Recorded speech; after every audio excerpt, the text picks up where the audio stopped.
አታለህ ሪዝቅ ለልጆች ልትወስድ ሰው አስለቀሰ ቸቀምተ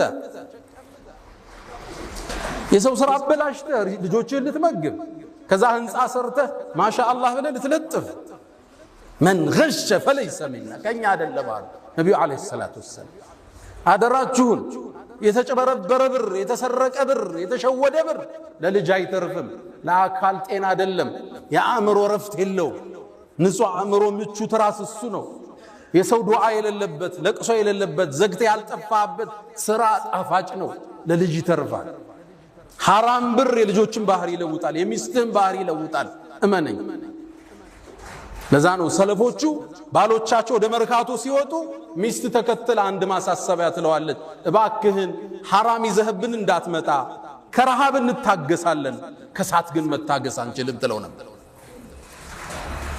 من غش فليس من መርካቶ ላይ የሚሰማው አስደንጋጭ ነው። አስደንጋጭ የተበላሸን ነገር ደብቆ መሸጥ ኖርማል እርድናም ነው። አንተ ቢዝነስ አልገባህም ሁሉ ሊል ይችላል።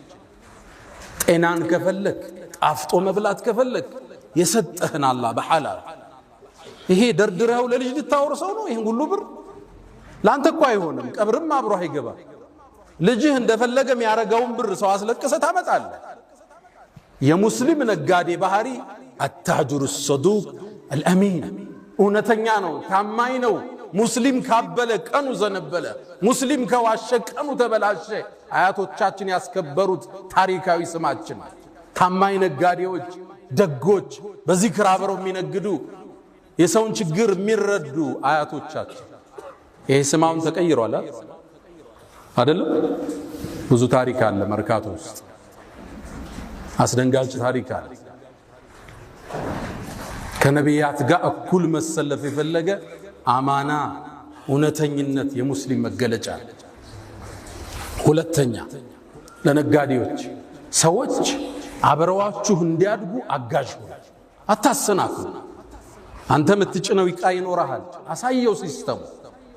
እኔ የምጭነው 20 ኮንቲነር አለ፣ ስንት አለ? 2 ሚሊዮን ና ከኔ ጋር ግማሽ ኮንቲነሩ ላይ አንተ ትገባለህ። አንድ ኮንቲነር 4 ነው የሚፈጀው። ና አብረህኝ ደግ፣ ይሄን ዕቃ አምጣው፣ ይሄኛው ያዋጣም፣ ሱቅ እዚህ ቦታ ተከራይና አከፋፍለው፣ አብረህ አሳድገው። ሪዝቅ ከላይ ነው፣ ምድር ላይ አይደለም። መጥቶ ይጋፋኛል ይላል። የአላህን ሪዝቅ ረዛቁ አላህ ከጎንህ ይክፈት፣ ፊት ለፊት ይክፈት። አላህ ላንተ ይረዝቃል። አስደንጋጩ ሁኔታ ግን አሁን ለንግድ ተመሳሳይ ስራ ይዘህ ከገባ የኛዎች አብረው ከሌሎቹ ጋር ብር ይመደብብሃል ሊያከስሩ፣ ከስራው እንድትወጣ መጣህ እንዳትጋፋቸው ማለት ነው። እነዚህ ሙእሚን ናቸው። ብር ይመድባሉ አንተን ከሲስተም ለማውጣት። ወፊ السماء رزقكم ሲሳያችሁ ከሰማይ ነው፣ እኔ ዘንድ ነው፣ እዛ ነው የሚሰፈርላችሁ፣ ምድር ላይ አይደለም። አንተ ሀብታም የሆንከው ከሌላው በቁንጅና በእውቅና ስለበለጥክ ነው አይደለም እንዳይመስል። ሪዝቅ ከላይ ሰበብ አሙልታል ሰጥቷል። እሱ ለሚያውቀው ጥበብ ካንተ በላይ ዕውቀት ያላቸው ዕውቅና ያላቸው ትልቅ ኔትወርክ ያላቸው አንተን ያህል ብር የላቸው።